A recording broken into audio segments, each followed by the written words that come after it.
Ladies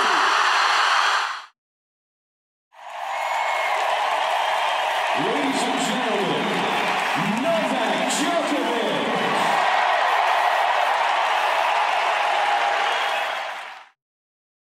Can you tell us what are your feelings now? Because twice, two big marathons, a lot of clapping, but then you lose at the end. So were you desperate, destroyed at the end, or tired, or?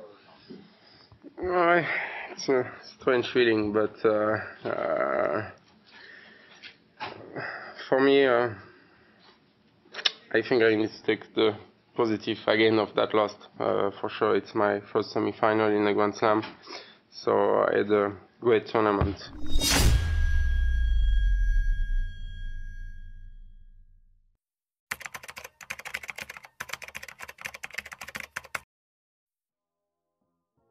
Restez positif. Tels sont les mots employés par Wawrinka lorsqu'il évoque ses deux défaites déchirantes face à Novak Djokovic. Après tout, 2013 reste une très bonne année. Il aura passé des caps un par un, s'établissant comme un joueur à suivre dans tous les tournois. Grand Chelem compris. Illustration parfaite, sa qualification pour le tournoi des maîtres, le Master de Londres.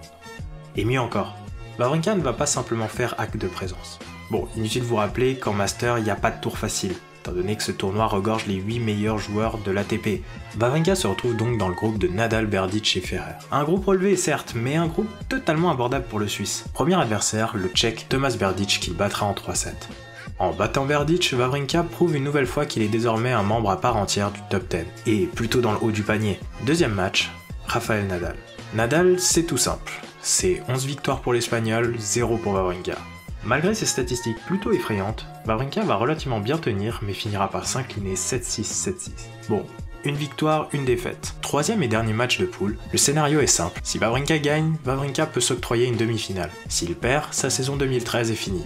Résultat, un joli match remporté en 3-7 face à David Ferrer et une nouvelle chance d'affronter pour un énième match le Serbe Novak Djokovic. Malheureusement, cette fois-ci, pas de combat, et une victoire sans trop de discussion de la part du Serbe, 6-3, 6-3. Quoi qu'il en soit, lorsqu'on dresse le bilan de la saison de Wawrinka, il y a énormément de positifs, mais on sent quand même que Wawrinka peut passer ce tout petit cap. Ce petit pas qui permettrait de pouvoir lutter avec les meilleurs. Non, même mieux, être le meilleur.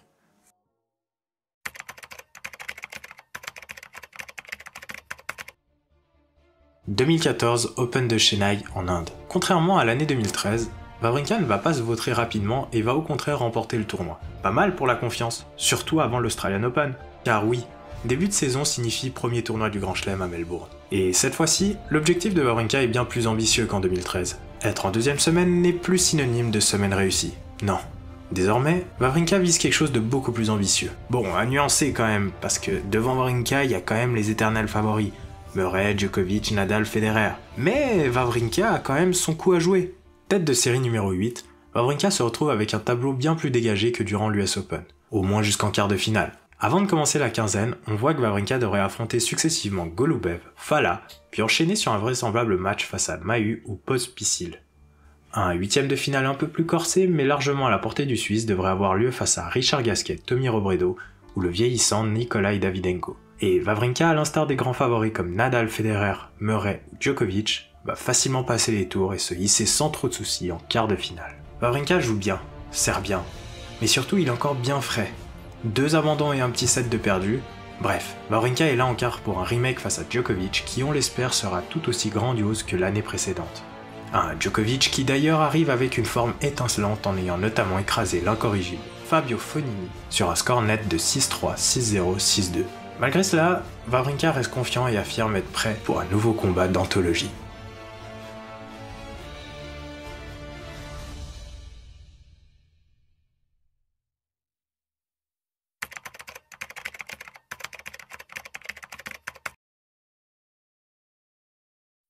Wawrinka contre Djokovic, acte numéro 3 et nouvelle affiche classique en Grand Chelem.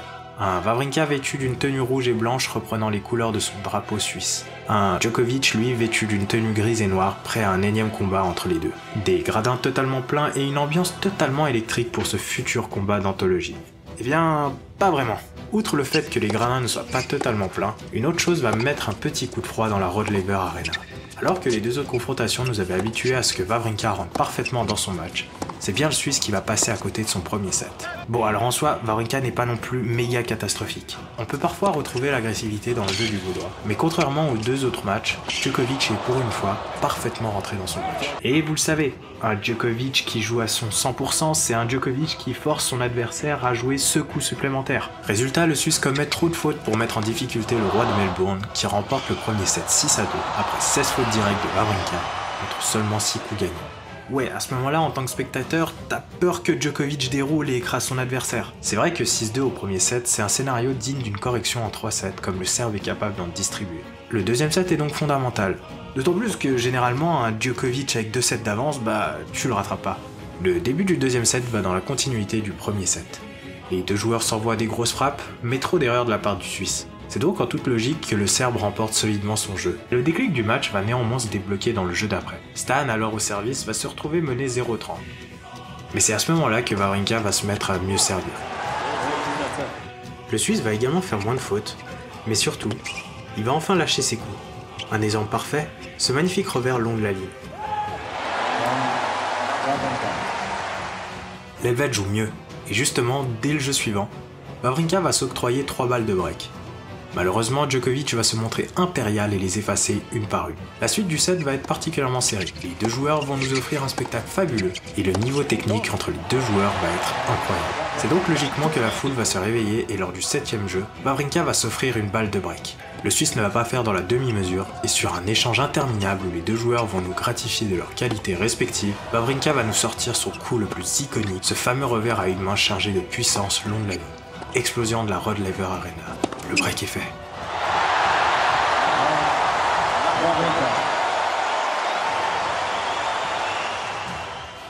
Wawrinka va ensuite s'accrocher à ce break malgré tous les assauts du Serbe qui, comme à son habitude, complique toujours les choses. Résultat 6-4, deuxième manche pour le Suisse. Le momentum est donc maintenant passé chez le numéro 8 mondial et malgré 2 premiers jeux remportés par les serveurs respectifs, Djokovic va faire 4 fautes et offrir sur un plateau d'argent le break à Wawrinka. Le Suisse confirmera ensuite son break et remportera sa mise en jeu malgré le fait qu'il ait mené 0-30. Ouf, heureusement, parce que ok Wawrinka vient de breaker, mais on sait comment un match de tennis peut vite tourner. Un break ou un débreak peut totalement changer l'issue d'un match. Bref, 3-1 Wawrinka, puis 4-1 après un magnifique revers, enfonçant un peu plus le Serbe mentalement. La suite, plus grand chose à rajouter, 6-2 pour le Suisse qui mène désormais 2-7-1.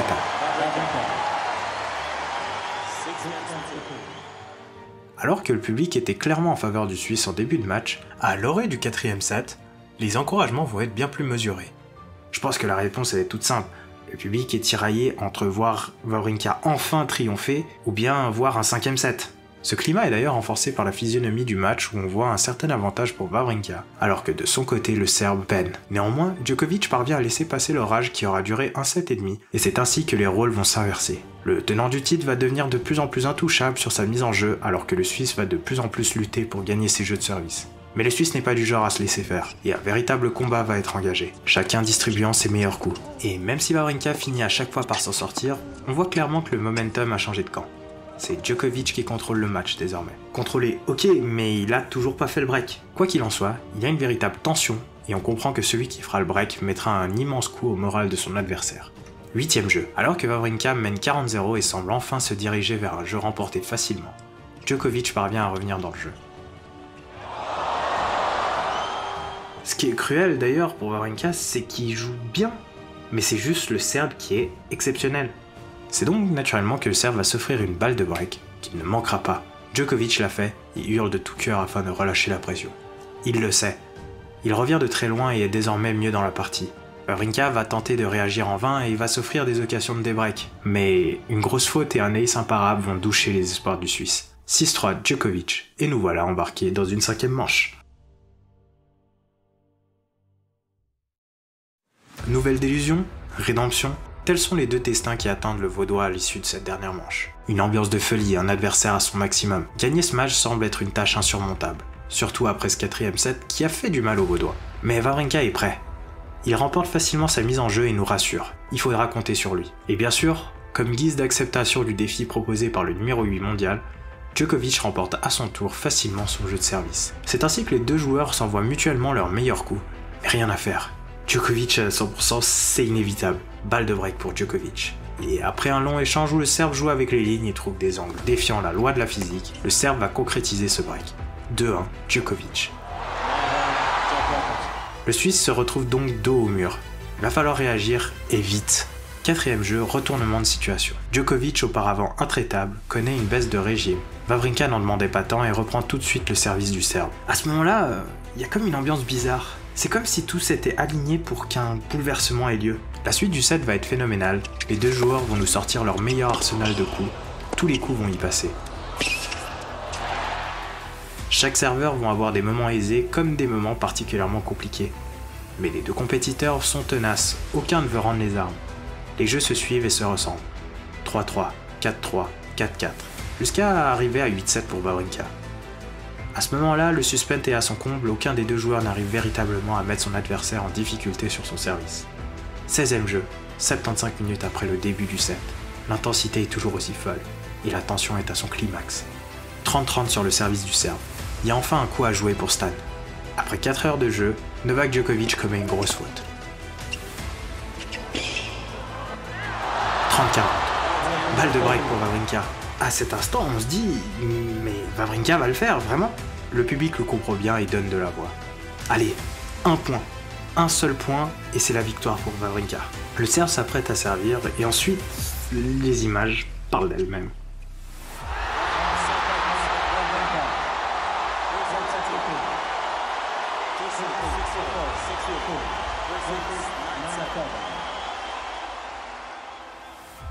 Wawrinka l'a fait. Après 2 défaites mortifiantes, le Suisse sort enfin vainqueur d'un marathon. Le roi est tombé. Le rêve peut continuer pour le Suisse. Direction les demi-finales, où un autre adversaire l'attend de pied ferme.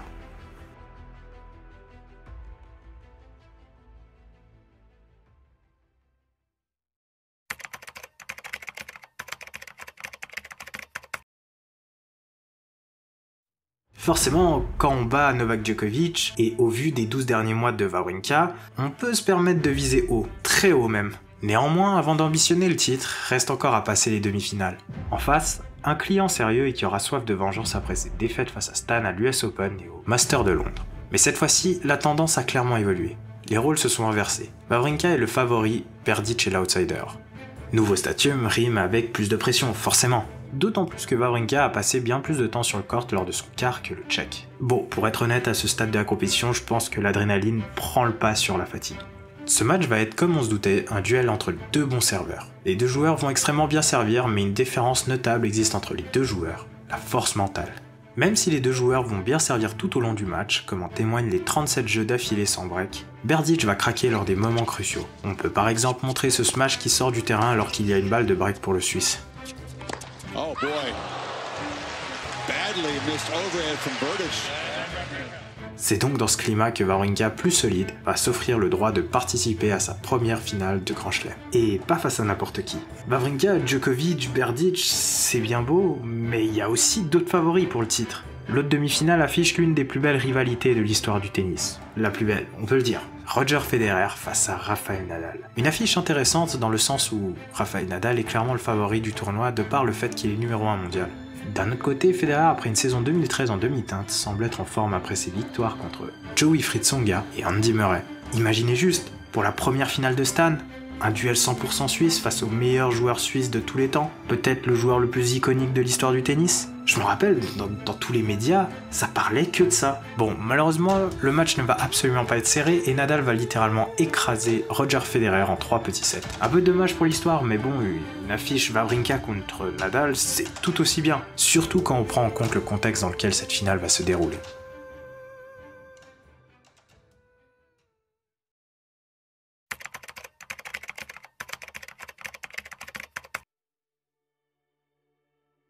« 26 janvier 2014. Finale inédite entre d'un côté un habitué des finales de Grand Chelem avec 19 finales, vainqueur de 13 titres du Grand Chelem, numéro 1 mondial, l'Espagnol Rafael Nadal. De l'autre, le joueur émergent de ces 12 derniers mois, continuant tournoi après tournoi son ascension fulgurante jusqu'à, pour la première fois de sa carrière, atteindre la finale d'un Grand Chelem, Stanislas Wawrinka. En termes de confrontation, c'est d'autant plus effrayant. C'est 12 victoires pour Nadal, 0 victoire pour Wawrinka. Pire encore, 0,7 pris par Wawrinka. Autant dire que sur le papier, Nadal constitue le pire adversaire possible pour Stanislas Wawrinka. En tant que Suisse, c'est clair qu'une affiche Federer-Wawrinka, on aurait tellement rêvé. Mais d'un autre côté, si Wawrinka bat successivement Djokovic et Nadal dans le même tournoi, il n'y aura aucune discussion. Il le méritera ce tournoi.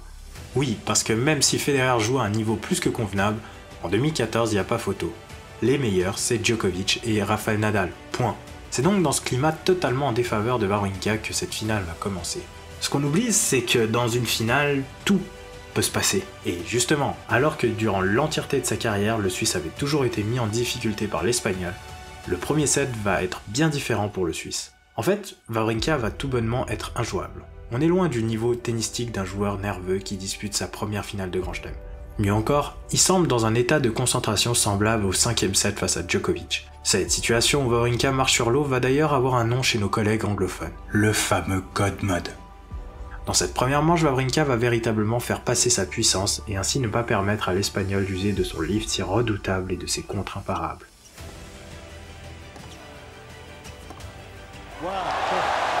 Vous savez, on parle souvent de la performance de Wawrinka en finale de Roland Garros face à Novak Djokovic, mais je trouve que ce début de finale devrait être mentionné bien plus de fois. C'est donc logiquement que l'Helvète va rapidement prendre le service du numéro 1 mondial et s'envoler dans cette manche initiale. Il va certes y avoir une tentative de débreak de la part du Majorquin lors du 8e jeu. Wawrinka va alors être mené 0,40 sur son service. Mais rien à faire. Wawrinka va s'en sortir et remporter la manche initiale 6-3. Wawrinka playing Nadal for the 13th time wins a set. Can he win 3 of them? Eh bien, quelle surprise! En tant que fan de Stan, on est devant nos écrans avec les yeux écarquillés. Wawrinka est en train de jouer le tennis de sa vie. Autrement dit, le pessimisme qu'on pouvait ressentir avant le début du match a pu être totalement effacé. On s'attend quand même à une réaction du taureau de Manacor. 2e set.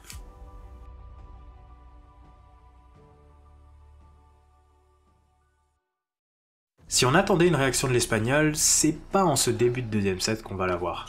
Sur la lancée du 1er set, Wawrinka va afficher un niveau de jeu tout bonnement stratosphérique, se procurant ainsi facilement 3 balles de break. Il ne va d'ailleurs pas se prier pour breaker l'Espagnol, puis rapidement enchaîner avec sa mise en jeu afin de confirmer le break. Bon, là, la Rod Laver Arena est tout autant choquée que nous spectateurs. On a l'impression que Wawrinka joue un premier tour de Grand Chelem. Il semble tellement se balader. En vérité, cette différence de niveau, on va rapidement commencer à comprendre pourquoi lors du 3e jeu. Nadal va alors se mettre à servir à 134 km/h. Bon, on sait, Nadal, ça a jamais été un grand serveur. Ça a jamais été comme un Karlovic qui sert à 250 km/h. Non, loin de là. Mais 130 km/h, c'est quand même vraiment très peu. Et justement, des éléments de réponse vont commencer à apparaître. Nadal va se mettre à forcer ses coups comme lors de ce coup droit, puis va commencer à se tenir le dos. On comprend alors une chose, Nadal est blessé. À partir de là, une ambiance totalement bizarre va apparaître. Il va y avoir un froid dans l'entièreté du stade. On a comme un sentiment de malaise. D'un côté, la perspective de voir Wawrinka triompher semble de plus en plus probable et semble enthousiasmer énormément de personnes. Mais la tristesse et la souffrance de Nadal est particulièrement insupportable. Oui, parce que bon, déjà voir un joueur ne pas pouvoir défendre ses chances en finale de Grand Chelem, c'est cruel, mais quand on connaît le passif de Nadal et le côté méga sportif de Nadal, c'est encore pire. Inutile de trop développer sur ce 2e set, Wawrinka va facilement remporter le set sur un net score de 6-2 dans une ambiance totalement glaciale. Là, on comprend qu'à moins d'un miracle ou autre, Nadal ne remportera pas la finale. Mais on connaît tous Nadal. Il n'est pas du genre à se laisser faire. Abandonner n'est pas une option. Et malgré la gêne, le Majorquin va adapter sa tactique de façon particulière. Nadal va jouer à quitte ou double. Il va écourter au maximum les échanges, rendant son jeu particulièrement imprévisible. Quand on réunit tous ces différents facteurs, forcément on dépasse l'entendement, et Wawrinka va logiquement se mettre à totalement déjouer, et alors qu'il était pleinement rentré dans sa finale, le Suisse va complètement en sortir. Faute, agacement, plus de fautes, colère, etc. La boucle. Bon, je pense que n'importe quel être humain qui a déjà joué au tennis ou à n'importe quel sport sait à quel point son niveau peut varier en fonction de l'intensité et du niveau de son adversaire. Wawrinka est donc dans une spirale négative et ce qui devait arriver arriva. Nadal break le vaudois puis s'empare du troisième set, 6-3. Le public alors explose mais on voit bien au langage corporel de Nadal que même lui ne semble pas trop y croire. Et c'est dans cette situation un peu loufoque qu'on entame le quatrième set.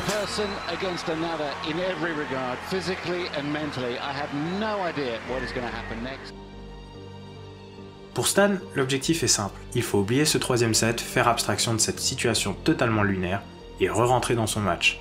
Il le sait, le résultat de ce match ne dépend que d'une personne, lui. Il entame donc ce quatrième set de façon bien plus conquérante, moins de fautes et surtout un common lâché afin de s'encourager.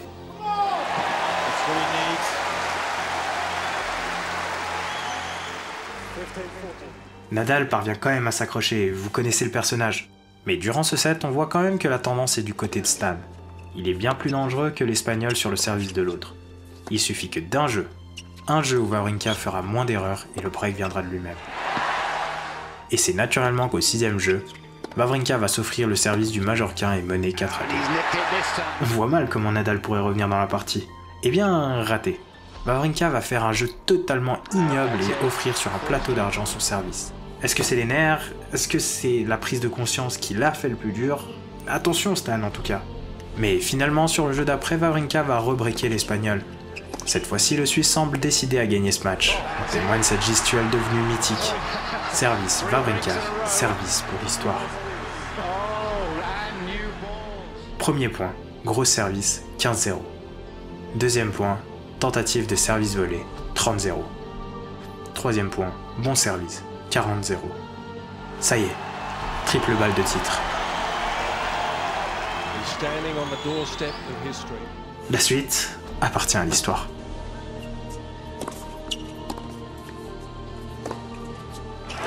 Ouais! Wawrinka remporte l'Open d'Australie. Mais que c'est magnifique! Quel moment! Wawrinka l'a fait. Wawrinka remporte l'Australian Open et pour la première fois de sa carrière, il est sur le toit du monde. Ça y est, il a inscrit son nom aux côtés des Federer, Nadal et Djokovic. Incroyable. Même si cette finale n'aura pas été le combat qu'on attendait tous, Wawrinka n'aura de loin pas volé son tournoi. Il aura sorti successivement Djokovic, Berdych puis enfin Nadal. Celui qui aura toujours été dans l'ombre de Federer, celui qui aura toujours été le numéro 2. Celui qui encore une année et demie auparavant était vu comme une déception, un échec, un éternel espoir. Et pour la première fois sous le feu des projecteurs et dans le monde entier. C'est donc sous les applaudissements de deux des plus grands joueurs de tous les temps, Pete Sampras et Rafael Nadal, que Wawrinka va prendre ce trophée et enfin marquer le fruit de son travail. Il est important quand même de relever la classe de Nadal. Nadal se sera battu avec ses armes et aura par respect pour son adversaire pas jeté l'éponge malgré la douleur. Mais bon, l'heure reste quand même aux festivités. Alors voilà Stan, merci de nous avoir fait vibrer et surtout, merci d'avoir inspiré plein de jeunes comme moi. Voilà, cette série touche à sa fin, j'espère qu'elle t'aura plu. Merci à toi d'avoir pu suivre cette série de 3 épisodes que j'ai pris énormément de plaisir à faire. Sur ces beaux mots, prends bien soin de toi, prends bien soin de tes proches et on se retrouve pour une prochaine vidéo. Ciao ciao!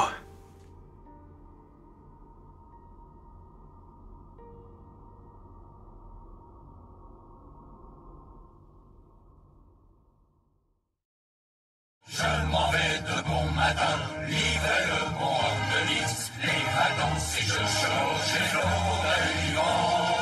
Alors que je prends le large, le soleil entame sa course et les